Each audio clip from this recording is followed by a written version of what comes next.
Hello, welcome to video number 97. In this video, I want to talk about two examples for confidence intervals for means, and then we have one for you.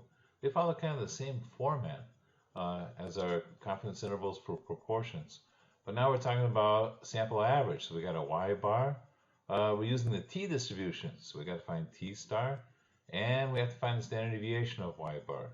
But the way we construct it and what it means is the same as before. Here we go. So here's our first example. 30 randomly selected students took the calculus final. If the sample mean was 82 and the standard deviation was 6, construct a 99% confidence interval for the average score of all the students. Okay, so for the 30 students, their average score was 82 with standard deviation 6. Okay, so let's take a look at the formulas here. All right, so this is the same problem here. Let me get my pen working. Okay, so we're going to need the sample average. We know that this is 82 in this problem. We're going to need the standard error, and there's a formula for it. So I'm going to compute this on the next slide. I'm just kind of pointing out what we need. The standard deviation was 6, and n was 30, so that'd be 6 over square root of 30. That's an approximation to the standard deviation of y bar. So remember, when we form our confidence interval, we always take our estimate, whether it's a proportion or a sample mean, and add and subtract some multiple of its standard deviation. I'm going to show you how to find t star in just a moment. There's a table that we're going to use, and it's included on the AP Calc exam. All right, so we'll compute all of that in a second. The conditions are the same as the conditions for hypothesis testing, which we did in class. It should come from a random sample. It should be less than 10% of all the population. And then these conditions are important here. If it's a small sample size, less than 15, we got to make sure the sample doesn't have any outliers or strong skewness. If it's between 15 and 40, as our case is, it should be unimodal and pretty symmetric. It's not as important as when it's a small sample. If n is greater than 40 or 50, then t is safe to use no matter what. Okay, so first, let's take a look at the t table. All right, so wow, there's a lot of numbers here. The way you use this is this. You look up what confidence level you want. We want a 99% confidence interval. So if I look at the 99% column here, that's kind of hard to draw here. This column right here. Wow. And then remember, the degrees of freedom is the sample size minus 1. So for this t distribution, we had 30 was our sample size, so we're going to use t equals 29, or n equals 29. So 29 is our degrees of freedom. That's what I'm trying hard to say here. So we see that for our case, t star 29, that's the critical value. How many standard deviations would go to the right and to the left? Needs to be 2.756. Okay, let's put it together and compute the interval. It's really not that bad. All right, so here we go. First step, check the conditions. I kind of already went through that, but they did say it was a random sample, so they were randomly selected. This is 30 students. Is that less than 10%? Well, if we're talking about all calc students, certainly. But we're assuming that it's less than 10% of the population we're interested in. All right, nearly normal. Well, we're not given the sample data, and we're just given the statistics. So we can't really tell if there's any outliers or strong skewness. So we're going to have to assume this is true. But we're just pointing at, it's good that we point out that we really don't know, though. But we're assuming that there's no outliers. Okay, and it's not very skewed. All right, then we're good to go. So compute the interval. Okay, so I put the formulas up top there. Is y bar, which is 82, the sample mean. I don't know why they started using y instead of x. This comes from our textbook. Plus or minus t star. I believe I said t star was 2.756. All right, so, and then we got to multiply it by the standard error. So we're going to multiply that times, I lost my pen here, times 6 over square root of 30. Okay, and we should get our confidence interval. Okay, so let me compute the lower limit and the upper limit. So I've got my calculator here.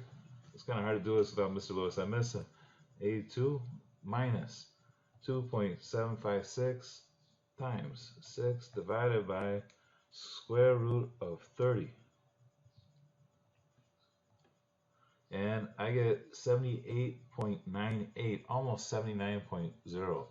So I'm going to round it to 79. And if I do the same thing with plus, so I just got to go back and change one symbol to plus, and I get 85.02, which I'm just going to round to 85. Okay, so there's our 95% confidence interval. Okay, so we're 95% confident that this interval contains the true average score in the calc test. That's in between 79 and 85. So we are 95% confident, we'll abbreviate it a little bit, that the interval 79 to 85 contains the true mean of test scores, or true average of the test scores.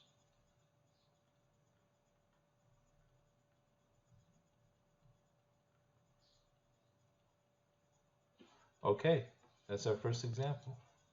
All right, we'll do one more example. So, like hypothesis testing for me, sometimes we're giving the statistics of the sample, and sometimes we're given the sample data itself. So here's the sample data, and I graphed it. Okay, so this is kind of a graph of it. All right, check the conditions. Well, it says a random sample of 30 long-distance runners aged 20 to 25 was selected from a running club. The resting heart rates and beats per minute of the runners are shown below. Okay, so these are heart rates. Estimate the mean resting heart rate for the population of long-distance runners aged 20 to 25. Give the 95% confidence interval. Okay, so let's check the conditions. It was a random sample, so that's true. 10%, we're going to assume that 30 long-distance runners is less than 10% of the whole running club. So we're kind of assuming that's true. And then nearly normal. Okay, so it's 30. So when it's 30, that's kind of a mid-range. It just needs to be fairly unimodal and fairly symmetric. We see here it's not perfectly symmetric, but it's pretty close.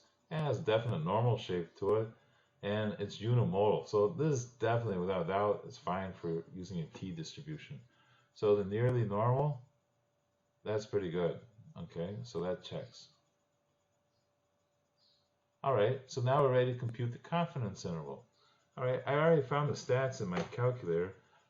X bar, the average for this is 68.1. So that's the Y bar right here, or the mean of the sample, 68.1, plus or minus. Okay, I gotta figure out T star for this. So I'm gonna go back to the table real quick. And since we have 30 runners, n minus 1 is 29 degrees of freedom, we have to look in the 95% confidence column. And it's 2.045. So plus or minus 2.045. So just look in the right column that has the right confidence interval, then look up for the T star you need. By the way, if the row you need isn't in there, use the one above it. Okay, but 29 was in there. All right, now we need to multiply that by the standard error. When I enter the data in a calculator, I got S equals to 8, and we're going to divide that by square root of 30. Okay, so those are all the parts. So I just got to do it once with minus and once with plus, like I did before. All right, so give me 1 second to do that. So 68.1 minus 2.045 times 8 divided by square root of 30 gives me 65.1. Okay, so that's the lower bound of my confidence interval. Go up, switch it to plus.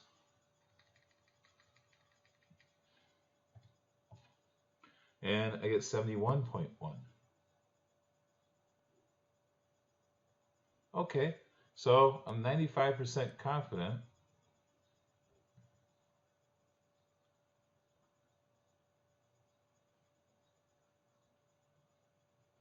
that the interval